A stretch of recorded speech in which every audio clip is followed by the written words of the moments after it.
What's going on, everyone? Hope you're having a good day in the Lord. This video is going to be my thoughts on the Marcus Pittman, Ruslan conversation they had last night. And I really want to listen to the conversation again. So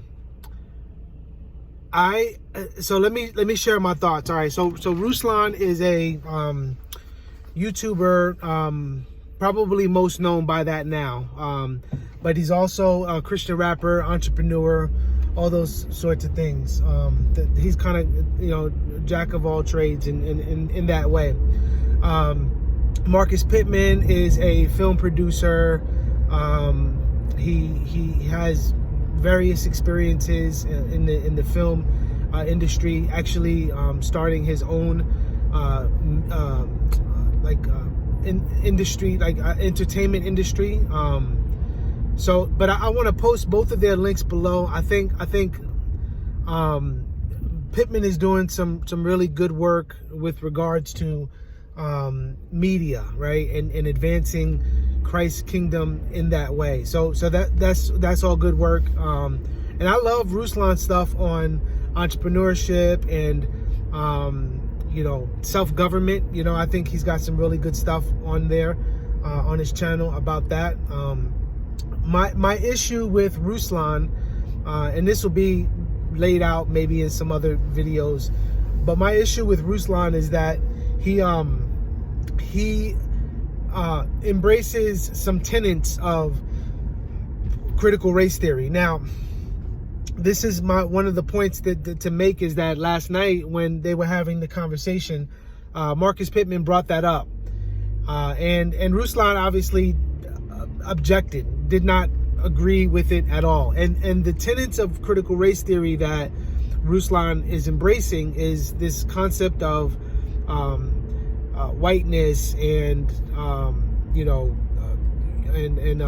systemic racism, although Marcus Pittman kind of granted him systemic racism. So this is my overall takeaway from the conversation, listening to it the first time. I understand what Marcus Pittman was seeking to do. He was trying to give an overall framework of being consistent in your apologetics, right? So being consistent in your worldview. In other words, Marcus Pittman was trying to press Ruslan or help him see that the solutions that Ruslan is advocating for, if there is systemic racism, need to align not with the world's solutions, but with the scripture's solutions, right? So, for example, Ruslan, one of his solutions is, I forget the exact recommendation he gave for a solution, but there's some organization, the grade 8 or something 8, basically is 8 principles that law enforcement can apply across the board, so that there would be more fairness in their dealings with people of color, right? Or in their policing. Well, Pittman says that's not an adequate solution. The solution needs to be biblical, not pragmatic, right? Not based on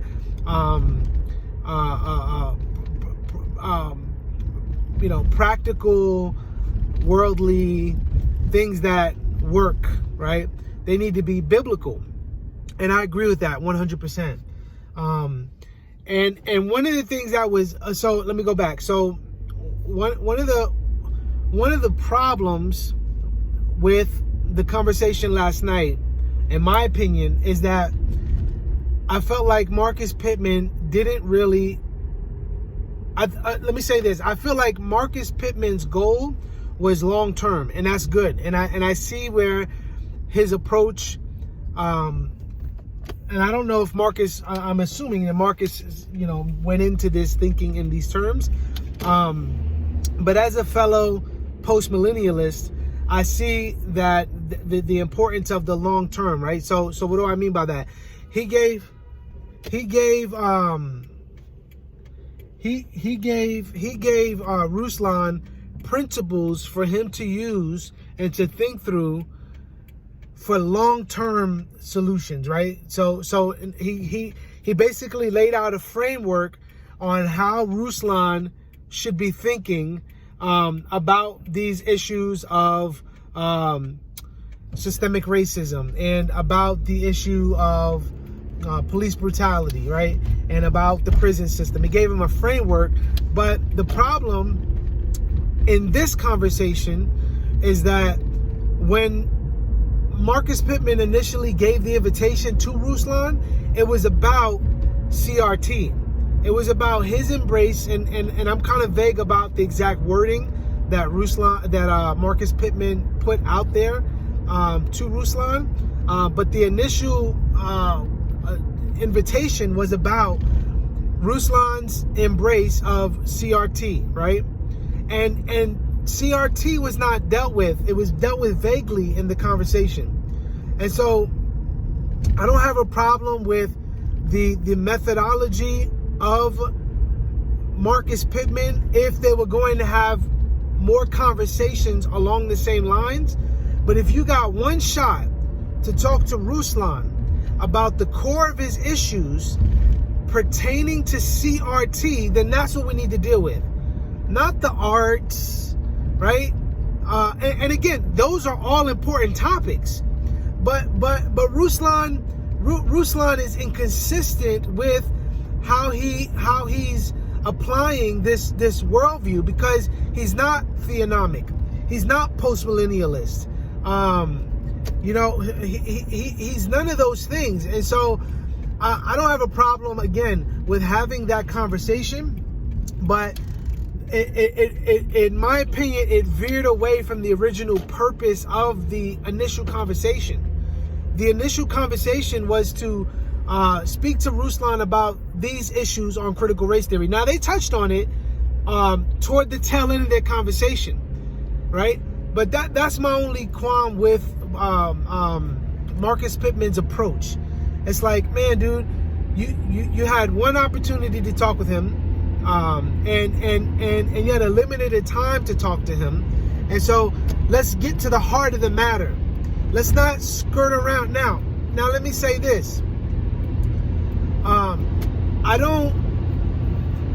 Although I would have had a different approach, I don't think that Marcus Pittman's approach was void.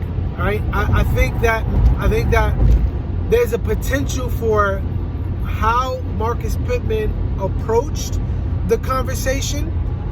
There's a potential for it to be long lasting, right? In other words, he gave him principles for him to think through and frameworks for him to think through, and then he gave him resources for him to read, right? He gave him the David Chilton book on I'll post the link below. I forget the name of it. It's like a weird title. It's a phenomenal book. I'm still working through that book, actually, but he gave him good frameworks, which I think and I believe are biblical, right? And he challenged Ruslan with being consistent in his worldviews from a biblical perspective, right? From a presuppositionalist perspective, from a covenantal perspective, from a postmillennial perspective, from a theonomic perspective. All things I agree with, right? But I think that the conversation would have, and I'm hoping it's an ongoing conversation, because that would be great. But if you got one shot, then you've got to deal with the heart of the matter, right? We can deal, and again, unless this is a continued conversation, I just feel like it was a missed opportunity. But not completely, right? There were things that were important for Ruslan. There was a lot of things that Marcus Pittman said that were like, that blew Ruslan's mind. He was like, whoa, that's crazy. So I think that's good. I think all those things are good for Ruslan to think about. Now, I'm looking forward as a follow-up for the conversation that Seiko Woods is going to have with him and Rick Cardwell is going to have with him. I think those two conversations, coupled with Marcus Pittman's conversation, if Ruslan is thinking objectively, right? Meaning that if he's going to let the Word of God be his final authority, which I know that he would say is the case, then I think those three conversations put together are really going to give Ruslan the opportunity to think differently about these topics. So those are my thoughts about the Ruslan and Marcus Pittman conversation. Let me know what you think. Leave a comment below. As always, like and subscribe to the channel. This is the Proverbial Life podcast where we encourage Christians to look to Christ, live wisely, and leave a legacy behind for generations to follow. Grace and peace.